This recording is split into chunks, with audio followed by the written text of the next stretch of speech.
Tes petits frères de 16, de 17, 18 ans, eux ils comptent toujours des milliers, des millions, pendant que toi tu touches juste les miettes ici. Parfois tu vas te demander, est-ce le même Dieu qui a créé ces gens, qui t'a créé toi?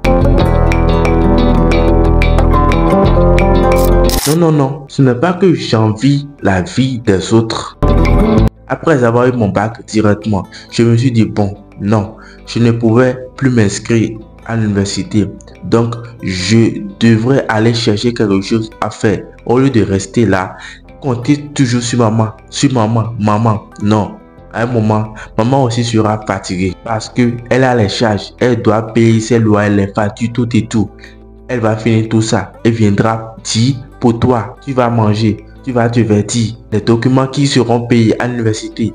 Elle va tout faire. J'ai regardé tout ça. J'ai dit non, je ne pouvais plus compter sur maman. Au cas contraire, c'est moi qui devrais dire maman, tenez ces 10 000 francs. J'ai dû chercher un job qui me permet de toucher au moins quelque chose à chaque fin du mois. Même si ce n'est pas encore trop ce qu'on veut. Pendant ce temps, je vois mes camarades, des gens pour qui je suis grand frère, qui comptent déjà des milliers de francs CFA, qui ont déjà une moto. Pendant que moi, pour aller au boulot, je prends mon vélo, je pédale.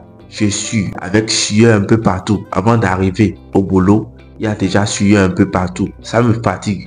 Mais est-ce que j'ai le choix? Les parents même se cherchent, tu ne peux pas compter sur eux. Quand je vois mes camarades dépensent ce que moi je touche à chaque fin du mois, c'est ça, eux, ils prennent pour aller juste boire de l'eau au restaurant. Quand je vois ça, je me dis, mais cette vie est injuste. À un moment même de ma vie, j'ai décidé de ne plus avoir une petite amie parce que je me suis dit, bon, tu as une petite amie, elle va te demander de l'argent. Forcément, tu dois dépenser de l'argent.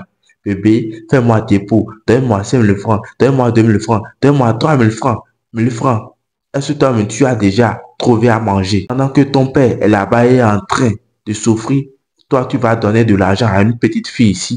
Je me suis dit non, vaut mieux rester comme ça. Je faisais des objectifs. Après tout, j'ai compris que dans cette vie, tous les doigts ne sont pas les mêmes. Je n'en vis pas la vie des gens. Je suis comme le caméléon. Je vais juste à ma manière. Et si tout le monde pouvait se dire ça, il y a des gens qui sont prêts à intégrer, à rentrer dans des sectes pour avoir de l'argent.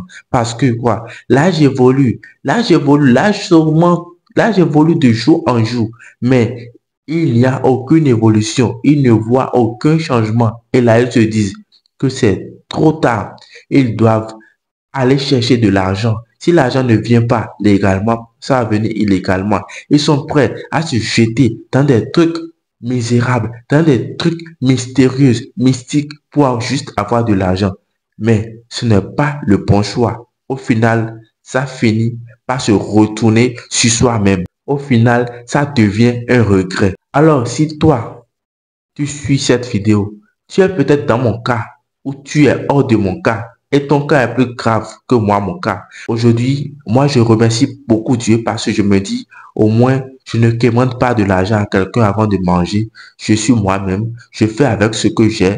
Même si je n'ai pas de vêtements de bonne qualité, j'achète mes friperies. Je fais selon mes moyens et je vis quand même à ma manière. Je ne vis pas bien, mais je vis quand même à ma manière. Je remercie Dieu. Et si toi-même, si tu es dans ce cas, tu te dis parfois que tu as raté ta vie, que tu as raté une partie de ta vie, remets-toi, pose-toi des questions et dis-toi que chacun a son heure de gloire. Même le plus maudit a son heure de gloire, dit Sagba le requin. Dis-toi que ton heure sonnera. Continue de travailler, surtout, prie beaucoup, mais sur ta spiritualité. Un jour, forcément, ça ira. Dieu bénira nous tous ceux qui se débrouillent du matin jusqu'au soir, juste pour mettre la famille à l'abri, la petite famille et la grande famille à l'abri. Aider les gens, aider les démunis. Que Dieu nous aide tous et que Dieu nous donne au moins le peu. Merci beaucoup.